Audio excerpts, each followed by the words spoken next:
അദ്ദേഹത്തിന്റെ പേര് എന്തിനു വീണ്ടും വലിച്ചഴക്കണം എന്ന് ചിന്തിക്കാമായിരുന്നു. ഇപ്പൊ സംസാര വിഷയം ഇതാണല്ലോ, ഇപ്പൊ സംസാര വിഷയം ആയില്ലേ.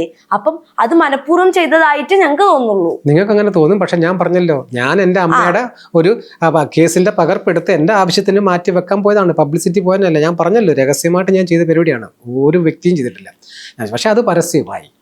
ഏത് സത്യവും എവിടെ കൊണ്ട് കുഴിച്ചു മൂടിയാലും ഒരിക്കലും അത് പുറത്ത് വരണമല്ലോ. ഇതെൻ്റെ തലവിധിയാണല്ലോ ഇങ്ങനെ ഇങ്ങനെ ഇങ്ങനെ ഇങ്ങനെ വരണമെന്ന്. ഇനി എപ്പോഴാണ് വീണ്ടും ജയന്റെ മകനായിട്ട് തിരിച്ചു വന്നത്? അതൊരു ചോദ്യം ചോദിച്ചിട്ടില്ല മക്കളെ. ആ ചോദ്യത്തിന് ഉത്തരം വേണ്ടേ?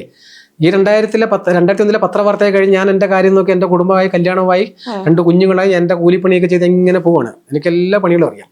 അന്നൊരു ഞാൻ രംഗത്ത് വന്നിട്ടില്ല. എൻ്റെ ഫേസ്ബുക്കിലോ മറ്റൊന്നും ഞാൻ ഈ വക കാര്യങ്ങളോ വാർത്തകളോ ഒന്നും പ്രചരിപ്പിച്ചില്ല. എല്ലാ സംഭവം ഉണ്ട്, നിങ്ങൾക്ക് പരിശോധിക്കാം. അന്നൊരു കൂലിപ്പണി നമ്മൾ നടത്തി കളിച്ച്. ഓക്കെ. അത് കഴിഞ്ഞപ്പോഴാണ് 113 എന്ന് പറഞ്ഞൊരു പ്രോഗ്രാം, റിമി ടോമിയുടെ. ആ പ്രോഗ്രാം ഞാൻ കണ്ടുകൊണ്ടിരിക്കുന്നു.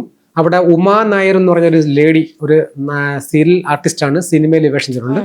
ആ പെങ്കൊച്ച അവിടെ ഗസ്റ്റായിട്ട് വരുന്ന ആ പ്രോഗ്രാമിൽ അവരുടെ കൂടെ വരുന്ന മറ്റൊരു പെങ്കൊച്ചുണ്ട്, പേര് എനിക്കറിയത്തില്ല, ശരി വണ്ണ കൊണ്ടൊരു ഒരു പെങ്കൊച്ചാണ്.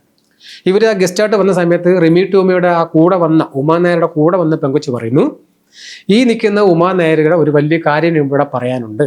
അപ്പൊ റിമി ടോമിക്ക് അതെന്താണ്? അത് ഈ മരിച്ചുപോയ സിനിമാ നടൻ ജയൻ ഈ ഉമാ നായരുടെ വകയിലെ ഒരു സ്വന്തം എന്ന് പറഞ്ഞാൽ വകയിലെ ഒരു വല്യച്ഛനാണെന്ന് ആ കൊച്ചവിടെ ഇന്ന് പറയുന്നു.